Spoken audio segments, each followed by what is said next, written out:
فرعون کہنے لگا کہ موسیٰ علیہ السلام نے بھی میری بیوی کو بہکا لیا، آج میں اس عورت کو مار ڈالوں گا۔ چنانچہ اس نے کہا کہ سب سے پہلے اس عورت کے جسم سے لباس اتار دیا جائے۔ فرعون نے اس کے جسم سے لباس اتروا دیا اور اپنے درباریوں سے کہا کہ سب ایک ایک کر کے اس میری بیوی آسیہ سے بسم اللہ الرحمن الرحیم۔ ناظرین، آج ہم بات کریں گے اس بدبخت فرعون کی جس کا ذکر قرآن پاک میں آتا ہے۔ وہی فرعون جو حضرت موسیٰ علیہ السلام کے زمانے میں پایا گیا۔ فرعون کا تعلق قبیلہ قبطیہ سے تھا اور کہا جاتا ہے کہ اس کی عمر 400 سال تھی، اور ان 400 سالوں میں نہ وہ کبھی بیمار ہوا، نہ اس کے سر میں درد ہوا، اور نہ ہی کوئی دشمن اس پر غالب آ سکا۔ اس کا چہرہ تانبے کی طرح چمکتا تھا، اس وجہ سے یہودی اسے قبوس کہا کرتے تھے۔ بادشاہ بننے سے پہلے فرعون محنت مزدوری اور تجارت کیا کرتا تھا۔ ایک دن وہ اس مشقت سے تنگ آ کر بازار کی طرف نکلا، جہاں اس کی ملاقات حامان سے ہوئی۔ دیکھتے ہی دیکھتے دونوں بدبختوں کی ملاقات میں دوستی ہی بدل گئی۔ دونوں کام کی تلاش میں شہر کی طرف روانہ ہو گئے۔ ان دونوں شہروں میں خربوزوں کی خرید و فروخت کا کاروبار بہت چل رہا تھا۔ یہ دونوں ایک خربوزے والے کے پاس گئے اور اسے کام مانگا۔ خربوزے والے نے کہا، میرے خربوزے لے جاؤ، بازار میں جا کر فروخت کرو، جب یہ مال بیچ لوگے تو میں تمہیں کھانے کے لیے کچھ دے دوں گا۔ یہ بات سن کر فرعون نے حامان سے کہا، تم یہیں ٹھہرو، میں خربوزے لے جا کر بیچ آتا ہوں۔ چنانچہ ایسا ہی ہوا۔ فرعون خربوزے لے کر شہر کی طرف چلا گیا۔ جب وہ وہاں پہنچا تو دکانداروں سے خربوزے خریدنے کی بات کی، مگر دکانداروں نے کہا، ہم تو سودا ادھار پر خریدتے ہیں اور فروخت کے بعد اس کی رقم ادا کرتے ہیں، یہ یہاں کا دستور ہے۔ ناظرین، دکانداروں کی یہ بات سن کر فرعون کچھ دیر کے لیے خاموش ہو گیا، اور پھر اس وعدے پر وہ خربوزے فروخت کر کے واپس آ گیا۔ واپسی پر اس نے خربوزے کے مالک سے کہا کہ مجھے یہ کام اچھا نہیں لگتا۔ یہ کہہ کر فرعون وہاں سے چلا گیا۔ اب فرعون کسی ایسے کام کی تلاش میں تھا جس سے وہ زیادہ سے زیادہ مال و دولت اور روپیہ پیسہ کما سکے۔ چنانچہ وہ بادشاہ مصر کے دربار میں پہنچا اور خدمت میں عرض کی، میں بہت دور سے آیا ہوں، میں غریب ہوں، بھوکا پیاسا ہوں اور کسی کام کی تلاش میں ہوں۔ مہربانی فرما کر اپنی سلطنت مصر کے کسی شہر میں بطور فدوی مجھے کوئی خدمت دے دی جائے تاکہ میں عزت سے روزی کما سکوں۔ یہ سن کر بادشاہ مصر نے پوچھا، تم کون سا کام کرنا چاہتا ہے؟ فرعون نے جواب دیا، مجھے مصر کے قبرستان کی دروغی نگرانی دے دی جائے، اس کے بدلے میں کچھ رقم فدیے کے طور پر شاہی خزانے میں جمع کراؤں گا اور باقی رقم اپنے پاس رکھوں گا۔ میری اجازت کے بغیر مصر کے اس قبرستان میں کوئی بھی مرد دفن نہ کیا جائے۔ فرعون کی یہ بات سن کے بادشاہ مصر نے منظوری دے دی اور اسے قبرستان کی دروغی سونپ دی گئی۔ ناظرین، جیسے ہی فرعون کو یہ منصب ملا، وہ خوشی سے نہال ہو گیا اور جا کر قبرستان کے دروازے پر بیٹھ گیا۔ انتظار کرنے لگا، اب کون آئے گا جو اپنے مردے کو دفن کرے گا۔ لیکن اللہ کے حکم سے ایسا ہوا کہ اسی سال مصر میں ایک وبا پھیل گئی، جس کے باعث ہزاروں لوگ مرنے لگ گئے، اور یوں فرعون کی قسمت کا پہیہ ایک نئے موڑ پر مڑ گیا۔ ناظرین، جب فرعون نے یہ دیکھا تو اس نے ہر لاش کے بدلے وارثوں سے ایک ایک سونے کا درہم لینا شروع کر دیا، اور چند ہی دنوں میں اس کے خزانے میں دولت کا سیلاب آ گیا۔ فرعون امیر بن گیا۔ اتنا مال و دولت اکٹھا ہو جانے پر اس نے سوچا، کیوں نہ مصر کے تمام قبرستان اپنی نگرانی میں لے لیے جائیں۔ لہٰذا اس نے بادشاہ وقت کو بھاری رقم دی کہ ملک کے تمام قبرستان اپنی ذمہ داری میں لے لیے۔ فرعون کی اس حرکت سے شاہی خزانے میں بھی پیسہ پہنچا، جس پر بادشاہ مصر خوش ہوا اور فرعون کو بے حد پیار اور عزت دینے لگا۔ اسی دوران اللہ کے فیصلہ سے مصر کا وزیر انتقال کر گیا، اور چونکہ فرعون بادشاہ کے انتہائی قریب ہو چکا تھا، اس لیے بادشاہ نے فرعون کو مصر کا وزیر مقرر کر دیا۔ اقتدار ملتے ہی فرعون نشے اقتدار میں بدمست ہو گیا اور اپنے بدبخت دوست حامان کو بھی پاس بلا لیا۔ فرعون نے حامان سے کہا کہ وہ چاہتا ہے کہ لوگ اسے خدا مانیں اور اس کی عبادت کریں۔ حمان یہ سن کر حیران ہوا اور مشورہ دیا کہ پہلے بنی اسرائیل کو اپنے زیر اختیار لاؤ اور ان کے دلوں میں تمہاری محبت بٹھا دی جائے۔ حمان کے کہنے پر فرعون پوچھنے لگا کہ یہ سب کرنے کے آخر کیا کیا جائے اور یہ لوگ کس طرح مجھے اپنا خدا تسلیم کریں گے۔ ناظرین، اس زمانے میں مصر کے تمام لوگ حضرت یوسف علیہ السلام اور حضرت یعقوب علیہ السلام کے دین پر قائم تھے، اور یہ ممکن ہی نہیں لگتا تھا کہ وہ اپنے دین کو چھوڑ کر فرعون کو خدا مان لیں۔ اس پر فرعون نے اپنے بدبخت دوست حامان سے کہا کہ کوئی ایسی تدبیر نکالو جس سے لوگ میرا خوف کریں اور رعب دل میں بٹھا لیں اور مجھے خدا تسلیم کر لیں۔ اور حامان کچھ دیر سوچتا رہا، پھر ایک چالاک منصوبہ پیش کیا۔ اس نے کہا، ہم بادشاہ مصر سے عرض کرتے ہیں کہ میں چاہتا ہوں کہ مصر کے تمام لوگوں کی خواہشات مفت میں پوری کی جائیں، ان کے تمام اخراجات میں خود ادا کروں تاکہ عوام خوش ہو جائے اور سب کے دل میں تمہاری طرف مائل ہو جائیں۔ یہ سن کر بادشاہ راضی ہو گیا اور 1 سال کے لیے اعلان کر دیا کہ پورے مصر میں تمام لوگوں کو رعایت حاصل ہے، جو چاہے جو چیز چاہے مفت حاصل کر سکتا ہے۔ فرعون نے اس 1 سال کے تمام اخراجات کی رقم حمان کے ہاتھوں بادشاہی خزانے میں جمع کروا دی۔ پھر مصر بھر میں اعلان ہوا، اس سال خزانہ رعایتوں پر دستیاب ہے، تمام اخراجات کی رقم ہم نے بادشاہ مصر کے خزانے میں جمع کروا دی ہے، اور مزید 2 سال کے لیے معافی کی درخواست بھی منظور ہو گئی ہے۔ یہ سن کر مصر کے لوگ خوشی سے نہال ہو گئے اور وہ فرعون کے گن گانے لگے اور اس کی ترقی اور عزت کے لیے دعائیں کرنے لگے۔ عوام فرعون کے نام سے متاثر ہو گئی، جبکہ چند ہی دنوں میں اللہ کے حکم سے بادشاہ مصر اپنی موت آپ مر گیا اور آپ کا کوئی وارث بھی نہ تھا جو تخت شاہی سنبھالتا ہو۔ یوں تقدیر نے ایک نیا موڑ لیا اور وہ موقع فرعون کے ہاتھ آ گیا جس نے اس کی زندگی کو ہمیشہ کے لیے بدل ڈالا۔ ناظرین، اس طرح مصر کے بادشاہ کی تدفین کے بعد 3 دن تک سوگ منایا گیا اور چوتھے روز مصر کے تمام لوگ دربار شاہی میں حاضر ہوئے اور بحث کرنے لگے کہ بادشاہ تخت پر کس کو بٹھایا جائے، کیونکہ ملک بادشاہ کے بغیر نہیں چل سکتا۔ چنانچہ اس وقت مصر کے لوگوں نے فرعون کی وہ نیکی یاد رکھی کہ اس نے 3 برس کا خزانہ عوام پر معاف کر رکھا تھا اور ان کے اخراجات اپنے خرچے سے بادشاہی خزانے میں جمع کروائے گئے۔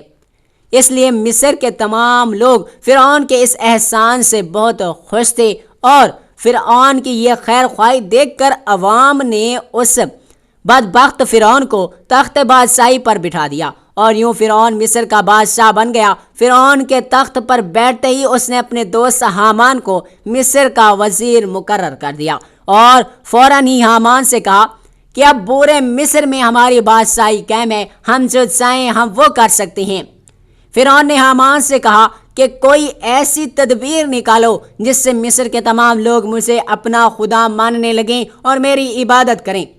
حامان نے بدبختانہ مشورہ دیا کہ جتنے بھی علماء دین تدریس کر رہے ہیں ان سب کی تدریس بند کر دی جائے اور لوگوں کے درمیان دین حق کی تبلیغ کا سلسلہ مٹایا جائے، تاکہ لوگوں کو آہستہ آہستہ اپنے دین سے دور کیا جائے اور آئندہ نسل دین سے لا علم اور جاہل پیدا ہو۔ ناظرین، چنانچہ حامان کی یہ بات سن کر فرعون نے فوراً حکم جاری کر دیا کہ مصر میں کوئی بھی شخص درس و تدریس نہیں کرے گا ورنہ اسے قتل کر دیا جائے گا۔ فرعون کے اس ظالمانہ حکم کے بعد پورے مصر میں تعلیم و تدریس کا سلسلہ ختم ہو گیا۔ لوگوں نے پڑھنا لکھنا چھوڑ دیا اور علم کا نور ماند پڑ گیا۔ وقت گزرتا گیا اور رفتہ رفتہ تمام لوگ جاہل اور نادان بن گئے، یہاں تک کہ وہ اپنے حقیقی خدا اللہ تعالیٰ کو بھی بھول بیٹھے۔ مصر کے لوگ اس قدر جاہل ہو گئے تھے کہ جانوروں کی طرح زندگی گزارنے لگے۔ اسی دوران فرعون نے ایک اور حکم جاری کیا کہ مصر کے تمام لوگ اپنے گھروں میں بنائے بت بنائیں، انہیں سجدہ کریں اور ان کی پوجا کیا کریں۔ فرعون کا یہ حکم پاتے ہی ایک بڑی قوم نے بت پرستی شروع کر دی اور دیکھتے ہی دیکھتے یہ شرک اور گمراہی پورے ملک میں پھیل گئی۔ 20 برس تک لوگ بتوں کی عبادت کرتے رہے۔ پھر ایک دن فرعون نے مصر میں ایک اور اعلان کروایا اور لوگوں سے کہا کہ میں ہوں تمہارا سب سے بڑا رب، نعوذ باللہ۔ ناظرین، قرآن پاک میں بھی فرعون کے انہی گستاخانہ الفاظ کا ذکر موجود ہے۔ اس طرح کئی سالوں تک مصر کے لوگ شرک میں مبتلا رہے، یہاں تک کہ جب ان کے دلوں سے توحید کا چراغ بجھ گیا تو فرعون نے ایک نیا ظلم و ستم کرنے والا حکم دیا کہ اب اپنے گھروں کے تمام بت توڑ دو اور صرف مجھے خدا مان کر میری عبادت کرو۔ چنانچہ فرعون کا یہ حکم سنتے ہی لوگوں نے اپنے بت توڑ ڈالے اور فرعون کی پوجا شروع کر دی۔ اب مصر کی قومیں فرعون کو رب ماننے لگے، مگر یاد رہے کہ قبطی قوم کے علاوہ کوئی اور قوم فرعون کی خدا نہ مانتی تھی۔ ناظرین، قبطی قوم وہ واحد قوم تھی جو فرعون کو اپنا خدا مانتی تھی۔ باقی تمام لوگ اللہ کی وحدانیت پر یقین رکھتے تھے اور صرف اللہ تعالیٰ کو اپنا رب مانتے تھے۔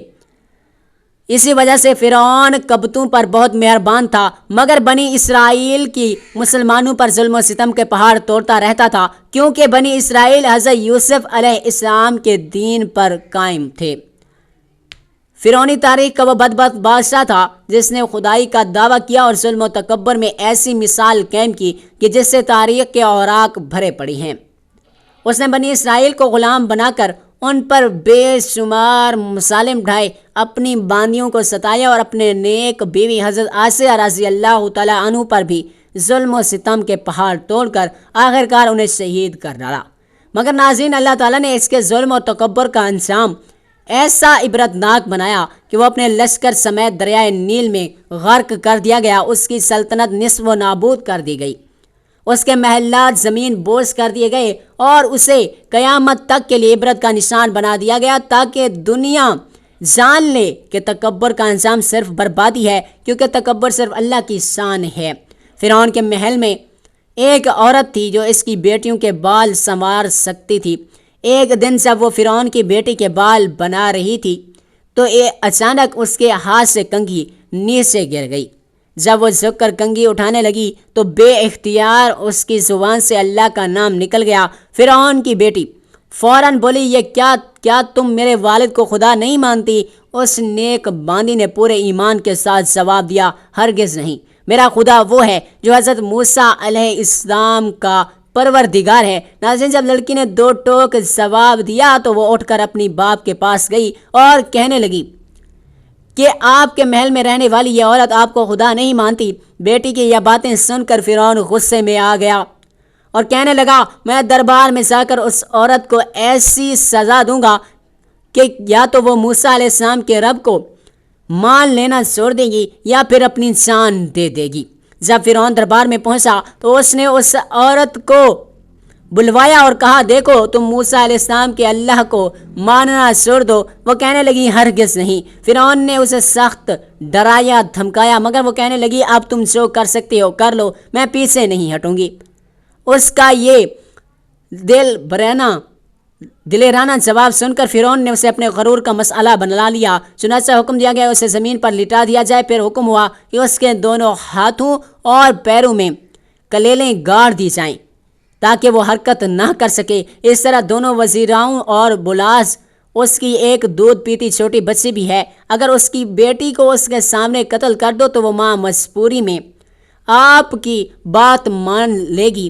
اس کے بعد فرعون نے اس دودھ پیتی بچی کو بھی بلایا، اسے ماں کے سینے پر بٹھایا اور کہا، میں تمہاری بچی کو تمہارے سامنے قتل کر دوں گا۔ باندھی نے فرعون کی اس بڑی دھمکی کے باوجود کہا، میرے دل میں ایمان اور اطمینان اتنا بھر چکا ہے کہ میں اپنی آنکھوں سے اپنی بچی کو خون میں لت پت دیکھ سکتی ہوں، مگر میں اپنے ایمان کا خون نہیں کر سکتی۔ ناظرین، چنانچہ باندھی کے سینے پر ہی اس کی معصوم بچی کی گردن کاٹ دی گئی۔ جب وہ بچی ٹھنڈی ہو گئی تو فرعون کہنے لگا، اب ہم تمہیں بھی قتل کر دیں گے۔ وہ کہنے لگی، جو مرضی چاہے کر لو، میں اپنے ایمان سے پیچھے نہیں ہٹوں گی۔ آخر کار اس ظالم نے اس بہادر عورت کو بھی شہید کر دیا۔ اس کے بعد فرعون جب باندھی کو شہید کروا کر اپنے محل پہنچا تو اپنی بیوی حضرت آسیہ رضی اللہ تعالی عنہا سے کہنے لگا، آج میں نے ایک عورت کو عبرت ناک سزا دی ہے۔ اس کی بیوی نے کہا، تیرے لیے ہلاکت ہو، تو نے ایک معصوم بچی کی جان لے لی اور ایک بے گناہ عورت کو قتل کر دیا۔ فرعون کہنے لگا، میں نے اسے اس لیے عبرت ناک سزا دی کہ مجھے خدا نہیں مانتی تھی۔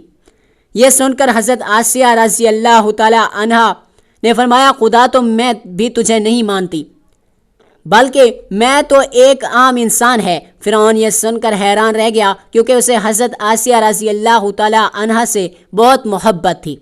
اللہ تعالیٰ نے انہیں بے پناہ حسن جمال عطا فرمایا تھا اور فرعون نے انہیں تمام عورتوں میں سے چن کر اپنی بیوی بنایا تھا۔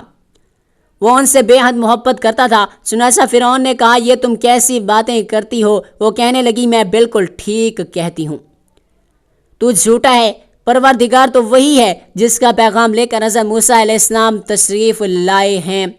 فرعون نے یہ بات سنی تو سخت غصے میں آ گیا اور کہنے لگا میں تمہارے ساتھ بھی وہی سلوک کروں گا جو مشائطہ کے ساتھ کیا تھا۔ حضرت آسیہ رضی اللہ تعالیٰ عنہ نے نہایت اطمینان سے جواب دیا تو جو چاہے کر لے، میرے ساتھ میرا پروردگار ہے، میں نے فیصلہ کر لیا ہے کہ میں اپنے رب کو کبھی نہیں چھوڑوں گی۔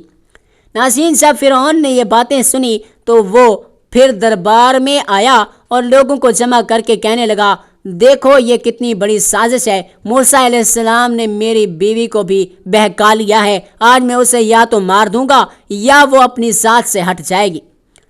چنانچہ اس نے حضرت آسیہ رضی اللہ تعالیٰ عنہا کو گرفتار کروایا اور ایک وقت تھا جب وہ محل میں عزت کی مالکن تھی، ان کے اشارے پر نوکر دوڑتے پھرتے اور لوگ احتراماً ان کی طرف آنکھ اٹھا کر بھی نہیں دیکھا کرتے تھے، اور آج وہ فرعون کے دربار میں ملزم کی طرح کھڑی ہے، وہ صرف اللہ کی محبت میں ثابت قدم ہے۔ پھر فرعون نے حضرت آسیہ رضی اللہ تعالیٰ عنہا سے کہا تم اتنے عالی شان محل میں رہتی ہو، اتنی نعمتوں میں پلی ہو، میں نے تمہیں اپنی محبوبہ بنایا مگر میں سب کچھ تم سے چھین لوں گا، بہتر ہے کہ تم ابھی باز آ جاؤ اور مجھے خدا مان لو۔ حضرت آسیہ رضی اللہ تعالیٰ عنہا نے فرمایا میں نے ایمان قبول کر لیا ہے، اس لیے میں اپنی بات سے پیچھے نہیں ہٹوں گی۔ اس پر فرعون نے فیصلہ کر لیا کہ وہ انہیں بھی سزا دے گا۔ سب سے پہلے اس نے انہیں رسوا کرنے کا حکم دیا اور کہا کہ ان کا لباس اتار دیا جائے۔ سوچنے کی بات یہ ہے کہ مرد کو بھی جب لوگوں کے سامنے بے لباس کرنے کی بات بتائی جائے تو اسے کس قدر شرم آتی ہے، اور وہ چاہتا ہے کہ زمین اس کے نیچے پھٹ جائے، تو عورت کے اندر شرم اور حیا کا حال کتنا شدید ہوتا ہے۔ فرعون نے حضرت آسیہ کے لباس اتروایا اور وہ اس شرمناک صورتحال کی نظر ہو گئی۔ ناظرین، آپ اندازہ لگا سکتے ہیں کہ وہ کس عذاب و تقدیر کا شکار ہوئی۔ ناظرین، ایک طرف ایمان تھا اور دوسری طرف باطل، مگر حضرت آسیہ رضی اللہ تعالیٰ عنہ ڈٹی رہی۔ فرعون نے کہا اچھا اگر اب بھی تو نہیں مانتی تو میں تجھے ایسا عذاب دوں گا جو کسی نے نہ دیکھا ہوگا اور نہ سوچا ہوگا۔ اس نے حکم دیا اس کا منہ میرے محل کی طرف کر کے لٹا دو تاکہ آخری وقت میں بھی اس کی نگاہیں میرے محل پر رہیں اور یہ سوچتی رہے کہ جن نعمتوں کو ٹھکرا کر مر رہی ہوں وہ کتنی قیمتی تھیں۔ چنانچہ انہیں فرعون کے حکم کے مطابق لٹا دیا گیا، ان کے ہاتھوں اور پیروں میں لوہے کی کیلیں گاڑ دی گئیں تاکہ وہ حرکت نہ کر سکے۔ اس کے بعد فرعون نے کہا لوگو اس کے جسم سے کھال اتار دو۔ ناظرین، وہ ظالم عورت کے نازک بدن سے زندہ کھال اتروا رہا تھا، مگر حضرت آسیہ رضی اللہ تعالیٰ عنہ صبر و استقامت کی چٹان بھر کر سب کچھ برداشت کر رہی ہیں۔ انہیں اللہ کے نام پر تکلیف دی جا رہی تھی، ان کے جسم سے کھال الگ کر دی گئی، مگر اللہ تعالیٰ کی شان کے وہ اب بھی زندہ تھیں۔ اگرچہ ان کا جسم زخمی سے چور چور ہو چکا تھا، مگر فرعون کا دل پھر بھی ٹھنڈا نہ ہوا۔ اس نے کہا مرچیں لاؤ اور اس کے جسم پر چھڑک دو۔ جب مرچیں لائی گئیں، ان کے زخموں پر ڈالی گئیں تو وہ مچھلی کی طرح تڑپنے لگیں۔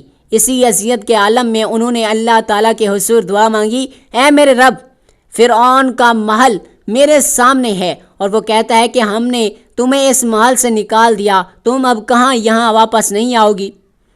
مجھے اس محل کے بدلے جنت میں تیرے پاس ایک گھر عطا فرما اور مجھے فرعون اور اس کے عمل سے نجات دے۔ ناظرین، اللہ تعالیٰ نے اس حالت میں انہیں شہادت کا درجہ عطا فرمایا اور جنت میں حضور اکرم صلی اللہ علیہ وآلہ وسلم کی زوجہ محترمہ کا درجہ دے کر ان کی قربانی کو امر کر دیا۔ ناظرین، ماضی کی ان پاک باز لوگوں نے ایمان بچانے کے لیے کیسی کیسی قربانیاں دیں، ظلم کے پہاڑ سہ لیے، مگر ایمان کا سودا نہ کیا، ہر باطل وقت سے ٹکرا گئے مگر اللہ کو ناراض نہ کیا۔ آج کے اس گزرے دور میں ہم نے سے تو صرف نماز کی قربانی مانگی جاتی ہے، مگر افسوس کہ ہم وہ بھی ادا نہیں کرتے۔ کیا ہم اتنے احسان فراموش ہو گئے ہیں؟ پورے واقعے سے ہمیں یہ سبق ملتا ہے کہ ایمان سب سے قیمتی دولت ہے۔ حضرت آسیہ رضی اللہ تعالیٰ عنہ، حضرت مشاطہ اور ان کی بچی نے دنیا کی اذیتیں برداشت کر لیں مگر ایمان پر سمجھوتا نہیں کیا۔ دنیا فانی ہے اور آخرت باقی ہے۔ فرعون کے پاس طاقت، دولت، شان و شوکت، عزت سب کچھ تھا مگر وہ عبرت کا نشان بن گیا، جبکہ حضرت آسیہ رضی اللہ تعالیٰ عنہ نے دنیا کی تکالیف برداشت کی اور جنت میں ہمیشہ کی نعمتیں حاصل کی۔ ظلم کبھی قائم نہیں رہتا، اللہ تعالیٰ ظالم کو مہلت دیتا ہے مگر معاف نہیں کرتا۔ صبر و استقامت ایمان کی علامت ہے۔ حضرت آسیہ رضی اللہ تعالیٰ عنہ نے ناقابل برداشت تکلیف سہ کر بھی صبر کیا اور اپنے رب پر یقین رکھا۔ حق ہمیشہ غالب آتا ہے۔ موسیٰ علیہ السلام کی سچائی کے سامنے فرعون کی طاقت مٹی میں مل گئی۔ عورت کی غیرت، ایمان کی مثال حضرت آسیہ رضی اللہ تعالیٰ عنہ نے قائم کی، جو قیامت تک ایمان والی خواتین کے لیے نمونہ ہے۔ ایمان کے بدلے آزمائش آتی ہیں کیونکہ اللہ تعالیٰ اپنے بندوں کو آزماتا ہے تاکہ ان کے ایمان کی سچائی ظاہر ہو۔ آخرکار یہ واقعہ ہمیں سکھاتا ہے کہ دنیا کی وقتی راحتوں کے مقابلے میں ایمان، صبر اور اللہ پر یقین ہی اصل کامیابی ہے۔ جو اللہ کے لیے ڈٹ جائے وہ کبھی رسوا نہیں ہوتا بلکہ اللہ تعالیٰ اسے دنیا اور آخرت میں عزت عطا فرماتا ہے۔ اللہ تعالیٰ ہمیں ایمان پر استقامت، عمل کی توفیق اور اپنی رضا کے راستے پر چلنے کی توفیق عطا فرمائے۔ آمین ثم آمین۔ ناظرین، کمنٹ باکس میں اللہ تعالیٰ کے 99 ناموں میں سے ایک نام ضرور لکھے گا۔ اللہ حافظ۔